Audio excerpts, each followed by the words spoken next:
আসসালামু আলাইকুম ভিউয়ার্স, রেহেনা রান্নাঘরে আপনাদেরকে স্বাগতম। আশা করি দেশ ও প্রবাসে যাই যেখানে আছেন আল্লাহর রহমতে ভালো আছেন, সুস্থ আছেন। আজকে আমি আবার একটা দারুণ মজার রেসিপি নিয়ে চলে এসেছি। আজকে আমি ফুলকপির ডাঁটার ভাজি করে দেখাবো। কেটে কুটে ধুয়ে আমি পরিষ্কার করে নিয়েছি। এখানে আমি মাঝারি সাইজের 2টা আলুকে এভাবে আমি কিউব করে কেটে নিয়েছি। কেটে কুটে ধুয়ে আমি পরিষ্কার করে নিয়েছি। এখানে আপনার 2টা ফুলকপির ডাঁটা আছে। তাহলে চলুন কথা না বাড়িয়ে কিচেনে যাওয়া যাক। ফুলকপির ডাঁটাগুলা খুব শক্ত, সেজন্য এটাকে আগে ভাপ দিয়ে নিতে হবে। আমি দিয়ে দিলাম ফুলকপির ডাঁটা। আমি এবার দিয়ে দেব আলু। আমি এখানে দিয়ে দেব পানি 250 গ্রাম। দিয়ে দেব লবণ স্বাদ অনুযায়ী। দিয়ে দেব হলুদের গুঁড়া 1/2 চামচ। এবার আমি ভালো করে নেড়ে চেড়ে দেব। এবার আমি গ্যাসটা অন করে দেব। আমি এবার ঢাকনা দিয়ে ঢেকে আমি সিদ্ধ করে নেব। সিদ্ধ করে নিয়ে আমি ফিরে আসতেছি। আমি এবার ঢাকনাটা উঠে নেব। পানিটা আমার শুকিয়ে গেছে। এবার আমি গ্যাসটা অফ করে দেব। আমি এবার ডাঁটাগুলা উঠিয়ে নেব। ফুলকপির ডাঁটাগুলো আমি উঠিয়ে নিয়েছি। এবার ডাঁটাগুলোকে আমি এক সাইডে রেখে দেব। গ্যাসটা আমি অন করে দিয়েছি। এবার আমি দিয়ে দেব তেল। আমি এখানে দিয়ে দেব রেগুলার তেল, সয়াবিন তেল। আমি এখানে 1 কাপ তেল দিয়ে দিলাম।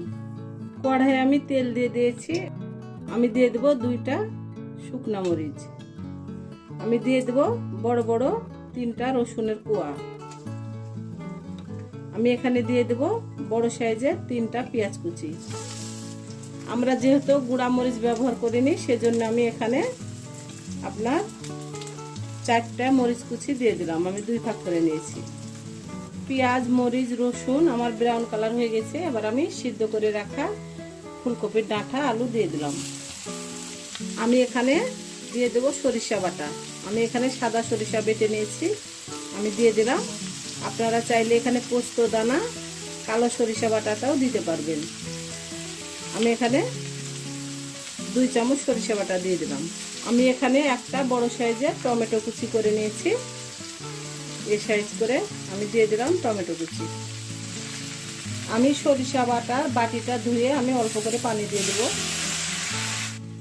আমি দিয়ে দেব 1 চামচ চিনি।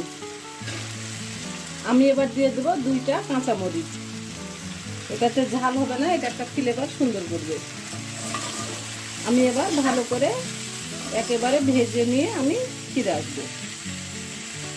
চিনিটা আপনারা ইচ্ছা হলে দিবেন, নইলে স্কিপ করতে পারেন। তবে চিনিটা দিলে ভাজিটা খেতে অসম্ভব মজা হবে।